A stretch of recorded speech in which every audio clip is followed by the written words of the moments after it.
की अवधारणा थी, जस्टिस की अवधारणा थी, सामाजिक न्याय, सामाजिक परिवर्तन की बात जो हम संविधान के निर्माण होने के बाद देखते हैं, ये हमारे जो है संत भक्तों ने पहले ही दे दी थी।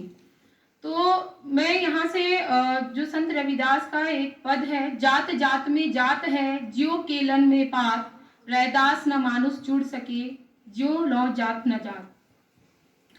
संत रविदास जो है, जो उस समय की तत्कालीन परिस्थितियां थी, वो बहुत दुखी थे और यही कारण है कि वो बेगमपुर की अवधारणा लेकर आते हैं। बेगमपुर की अवधारणा आप देखेंगे, इसको आप एक तरह से मैनिफेस्टो भी कह सकते हैं, manifesto of power and social change.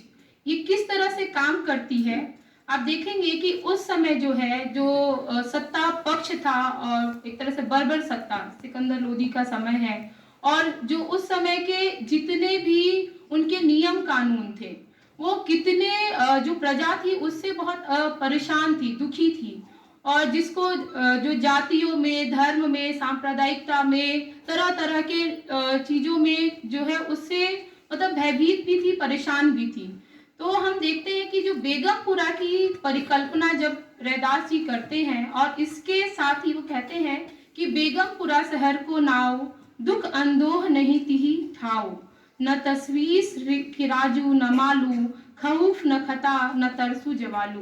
कि किसी भी तरह का एक ऐसा शहर जहां पर किसी तरह का कोई दुख ना हो, किसी तरह की गैर बराबरी ना हो। जब गैर बराबरी की बात होती है तो आप देखते हैं मार्क्स याद आते हैं। हमारे समाज में उस समय भी गैर बराबरी थी और आज भी गैर बराबरी है। आप इसको देखेंगे कि ये जो संसाधनों का बंटवारा है वो किस तरह से है।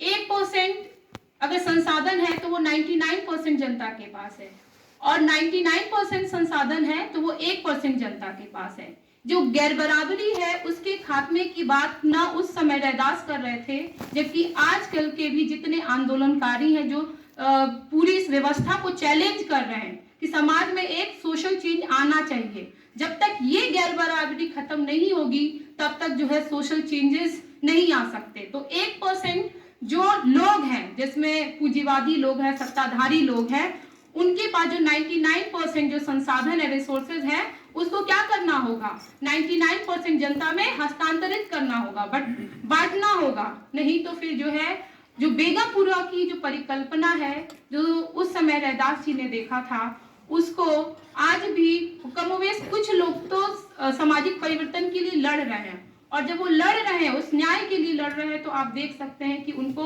किधर भेज दिया जा रहा है। किसी को जेल दे दिया जा रहा है, किसी को जो है आत्महत्या पर मजबूर करने के लिए रोहित वेमुला जैसे लोग, आप देख सकते हैं कि जब ये सामाजिक न्याय की बात करते हैं तो इनको जो है किसी न किसी परिस्थितियों में उलझाकर आत्महत्या पर मजबूर किया जाता है।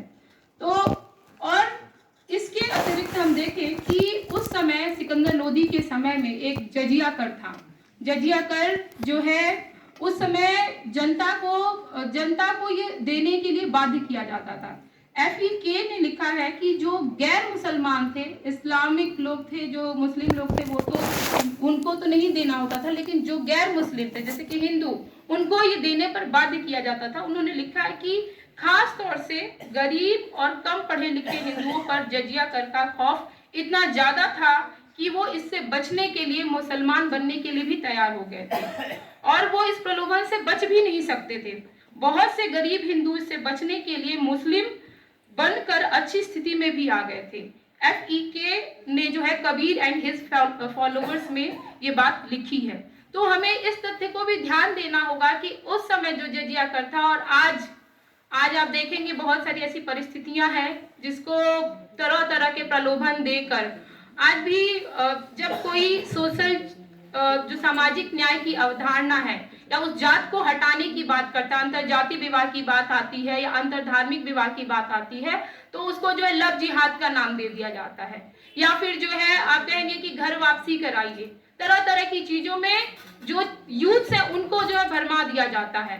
तो फिर किस तरह से जो है हम सामाजिक न्याय की बात करें, किस तरह से फिर हम जाति के बंधन को तोड़ेंगे।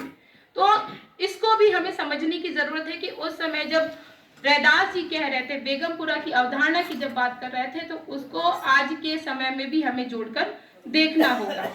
बेगमपुरा जो है एक अकेला शहर नहीं है, बल्कि शहरों और गांव का एक समुच्चय है जिससे मिलकर जो है राज्य बनता है। और उस राज्य में जो जनता है, जनता के हितों को हमें ध्यान में रखना होगा। और आप देखेंगे जहां पर वो कहते हैं कि ऐसा चाहूं राज्य में जहां मिले सबन को अन्न, छोटो बड़ो सम बसे रैदास रहे प्रसन्न। यहाँ पर आप देखिए अन्न की जो बात हो रही है, व्यक्ति की जो मूलभूत जो आवश्यकताएं हैं, एटलीस्ट जो रोटी की बात है, वो सबको नसीब हो रही है या नहीं हो रही है। जब हम भारत को देखते हैं कि वो हंगर इंडेक्स में कहां पर आ चुका है, मैं इसको इस तरह से जोड़कर देखती हूँ कि जहां पर शादियां हो रही हैं और शादियों में अंधाधुंध जो है नाश्ते हैं, खाने हैं, तमाम तरह के, लोग खा भी नहीं पा रहे हैं।